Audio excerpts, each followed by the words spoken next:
Hi, my name is Jill Williams. I'm a 1984 graduate of Tillamook County High School. I've lived here almost my entire life. My family that I've been married into has been here since the late 1800s. So we have a little history here. My history of jobs in Tillamook, I worked for U.S. Bank for 12 years, doing a little bit of everything from new accounts and loans to auditing at other branches, certifications, and I had a Series 6 investment license so that I sold investments as well. So I had quite a wide range of variety of jobs working for U.S. Bank, and I think that will really help me with the county commissioner job because I've had to do a lot of things with budgets and things like that. What I believe I can bring to this position is a fresh face, but somebody also that has a history in the community so that we can look, I think, back to the past at the thriving community we once had and try to bring some of that forward into today. I really worry that Tillamook is starting to dwindle, and I want to do whatever I can to help that out. I think the reason I believe you should vote for me is that I'm not afraid to stand up for what I believe is right to make our community a better place. Tillamook County is a long, stretched out county. We have a variety of different people that live in it. And everybody's input needs to be brought forth, and we need a person that will speak for everybody, and I think that's what people are looking for. Oh, I think roads are probably right on the top of the list, and I think everybody would agree with that. We have a lot of huge issues. I believe that our agriculture, our timber industry, and our fishing industry, who have been the core part of our community for a long time, we need to still focus on those areas as well. The timber industry is directly tied to the road situation as far as finding dollars to help fund our roads, and obviously we need a way to do that. There's a million other things. We have marine reserves coming up. We have wave energy starting in our area. Those are all big issues that we have to deal with. Finding jobs, finding industry that will come into the county that can provide family living wage jobs for my children, your children, the next few generations to come, so that they can enjoy the same kind of life we've had here. It's not going to be easy, and I think we also need to pick and choose carefully what kind of industry we do bring into the community, because some things can spoil what we have, and we have a really good thing here.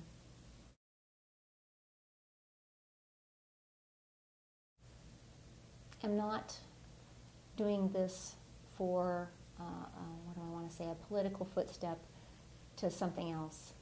I'm doing this because I love Tillamook, and I think you won't find that kind of passion anywhere else. I've had my own business in Tillamook for about the last 13 years, and I've done very well. It's a small business. It's just pretty much myself, but I've gotten to know a lot of people that way. I'm involved in a lot of different community activities, other clubs in town and throughout the county, and I try to participate a lot, and I listen to a lot of what people have to say. And I think that we all agree we want things to be better, and I hope that I can help bring that forward for us.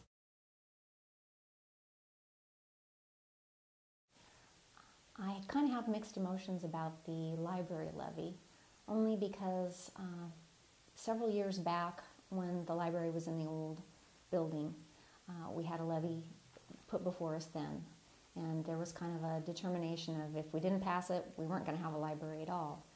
And we no more than passed, and soon after that, a whole huge library was built.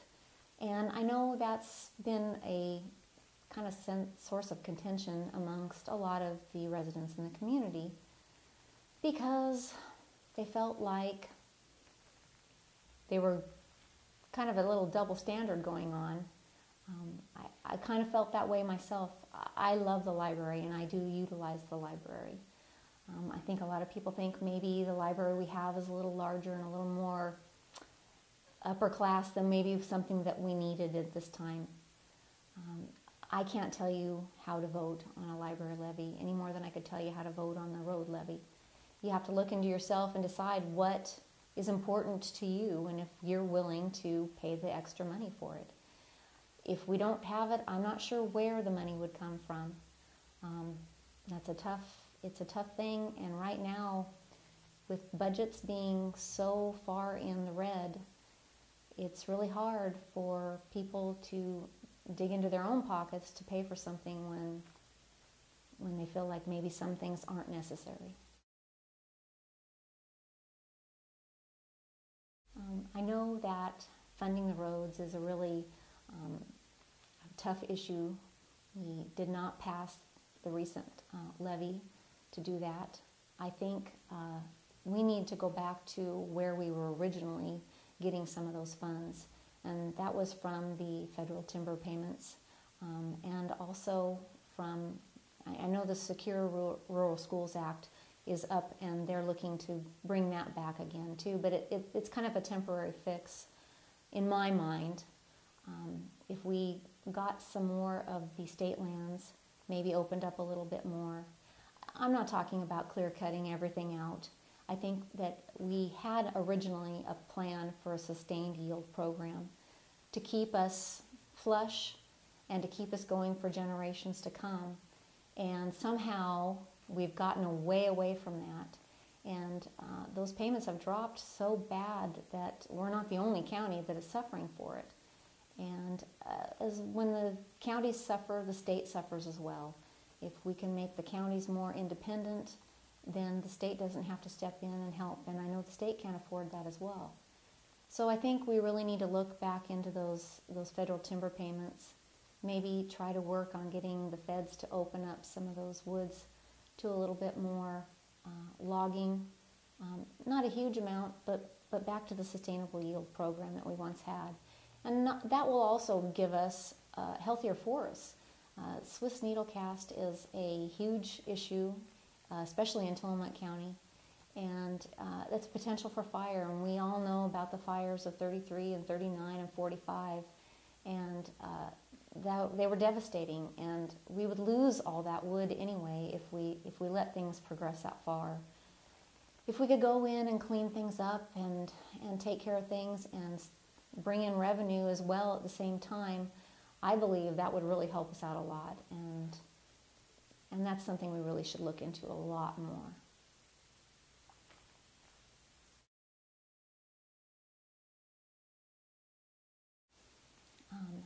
If we looked at other means of funding our roads, one of the things I would suggest would be looking at the transient room tax.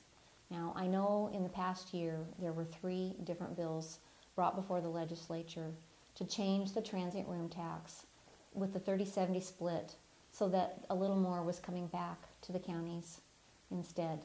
To me, that makes sense, and I know that the tourism industry doesn't see it that way, but if your roads are so poor that people can't ride and drive on them to get to your business, I think that's a fair trade-off, is to put some of that back into the community so that you have some decent roads to drive on.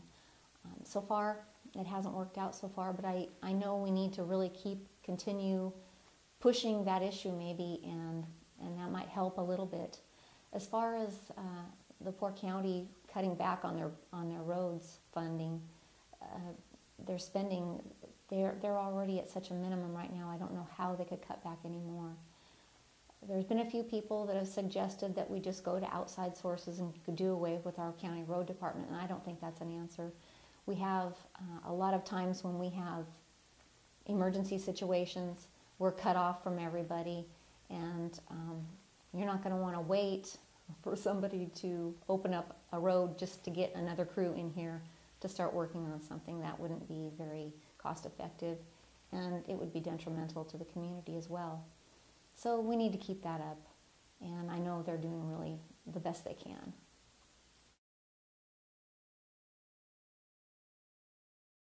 I am opposed to the marine reserves, only because, well, I shouldn't say only because, but one of the main reasons is because there really is no funding for them. That is a huge issue. I don't want to pay it as a taxpayer. I don't see it as something that's super necessary. The Oregon Department of Fish and Wildlife works in conjunction with the fishermen already right now, and there's a lot of restrictions. And I think they have a really good partnership.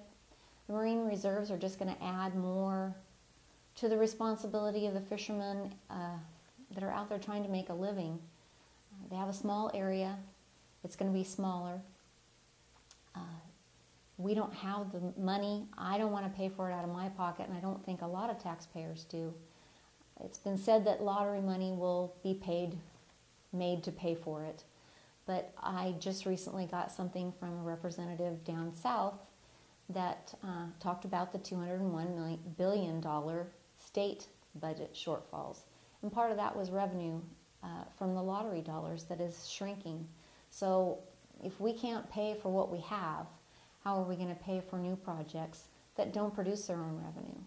They are revenue drainers, but they don't do anything to sustain themselves.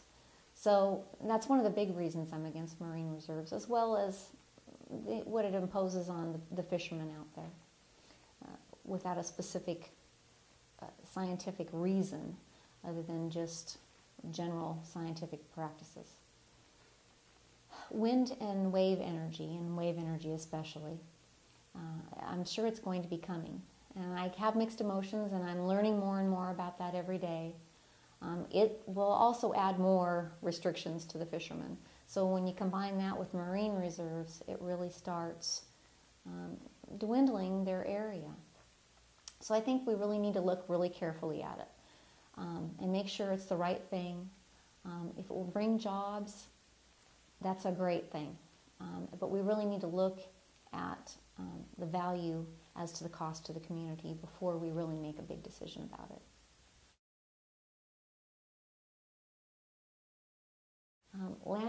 Land use issues are a huge thing. Tillamook is a relatively small county. Even though it's stretched out over a long area, we're skinny. And so there's not a lot of land, and it doesn't grow on trees, as we all know. So we want to use the land we have to the fullest. Agriculture has been a big issue in Tillamook for a long time, and dairy industry is huge for us.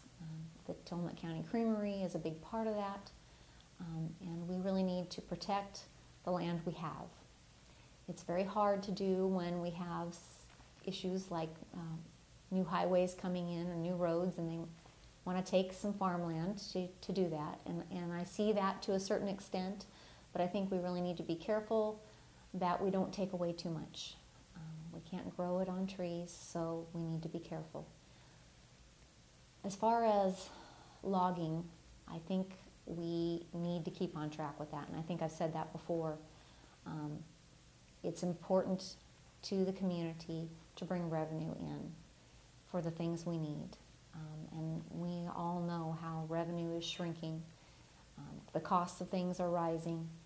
So I am open to doing more in that area. Obviously, we want to be careful.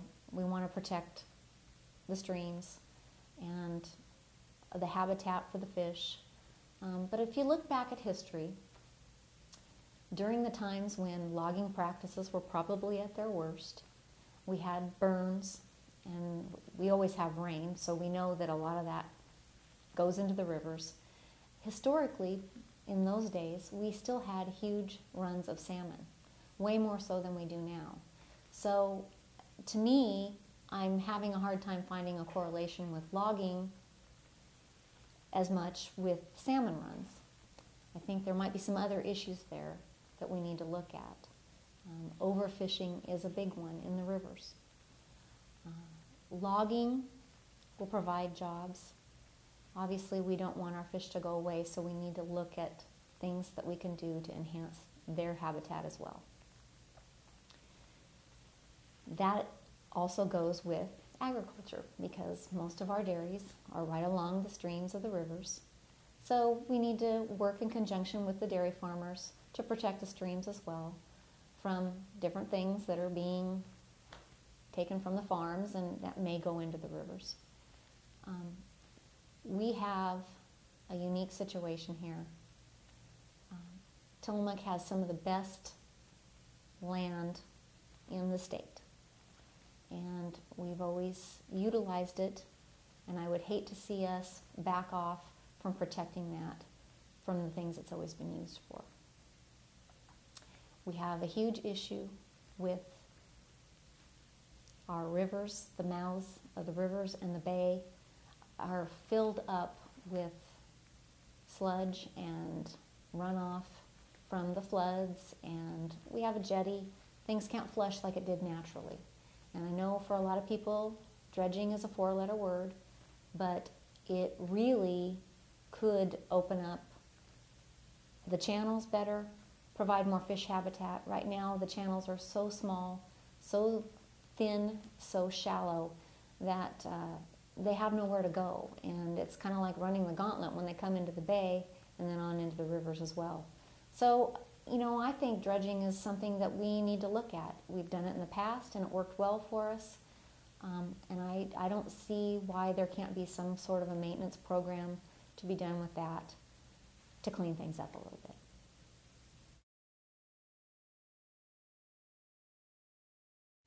Oregon Solutions, I believe, is a project worth delving into. I know they've worked really hard to try to do whatever they can to reduce flooding. I would like to know a little bit more about it, and I have sat down and talked to Paul Levesque extensively about a lot of the projects they have going on and the proposed projects. I do worry that maybe what we put into it isn't going to give us enough of flood relief. I hope it's more. I need to look into that more. I am very concerned about the flooding issues in Tillamook. The new FEMA flood mapping that came out about a year or so ago pretty much made my heart stop. I live right along the Wilson River, so I am right there in the thick of things when we do have flooding. And so it is concerning. I guess my problem is their solution was let's just make everything a floodway and nobody can do anything. And we need to take a closer look at the areas that are really the problem areas, and let's not penalize people or landowners that live in areas that aren't problem areas. We, as a community, it could be very detrimental because that follows right along with land use issues for the dairy, not only dairy farmers, but business owners and private landowners as well. Just people with homes that want to try to build another barn or a garage. It's a touchy situation, and I realize that flooding is an issue. We don't want to make it worse, but we need to look at things a little more realistically rather than just put a blanket on everything. And I know that we have the new Dogami mapping coming out, and I think they're using the LIDAR issue. And I think that might be a little more accurate. I'm very anxious to see how that's going to come out and see if they can come up with a little bit better, more accurate flood mapping. So I'm waiting to see, and I want to learn more. I don't know as much as I want to know. I try to learn as much as I can because I'm kind of in the middle of it, but there's everything.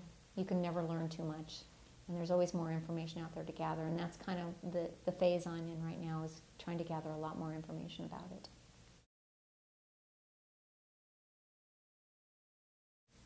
I think that the thing that I would worry about most with the Oregon Solutions Project is that when we do purchase land, that we make sure we're not paying above and beyond what the land is worth.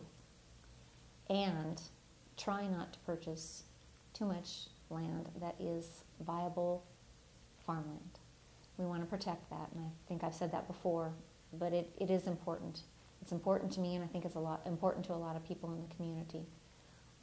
There was an issue not too long ago where there was a portion of land in the floodplain and I can't remember exactly where it was, but the county was proposing to possibly purchase the land, and they were going to purchase it for about 3 times its value. Those are the kinds of things that I don't want to see happen. I want to see us spend our money wisely if we're going to spend it. There's no reason why one person should get 3 times the worth of their value just because a county entity or a government entity is going to purchase it, when there's so many people out there right now that can't sell their homes for what they're worth because the values have dropped so much. So that's one thing we really need to be careful on, is where we spend our money and how much we spend on things.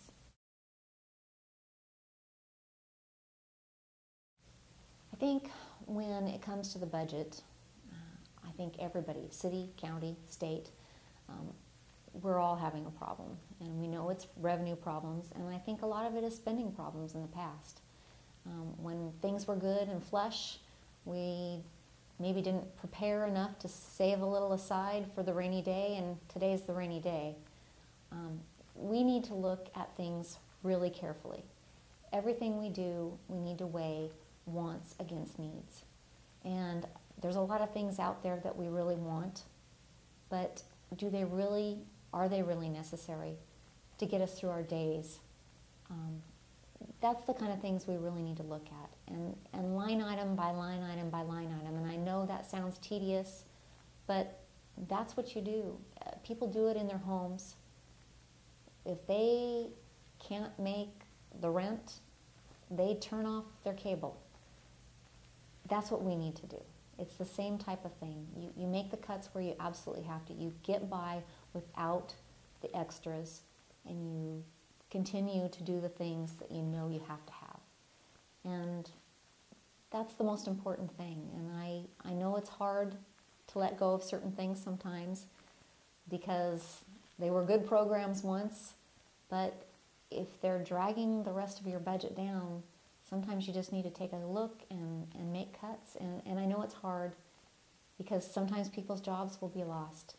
But in the long run, we don't want to end up a county that goes completely bankrupt. And I know that is happening in the state of Oregon. And it's possible. It could happen to any county. And we need to do what it takes to make sure that that doesn't happen here.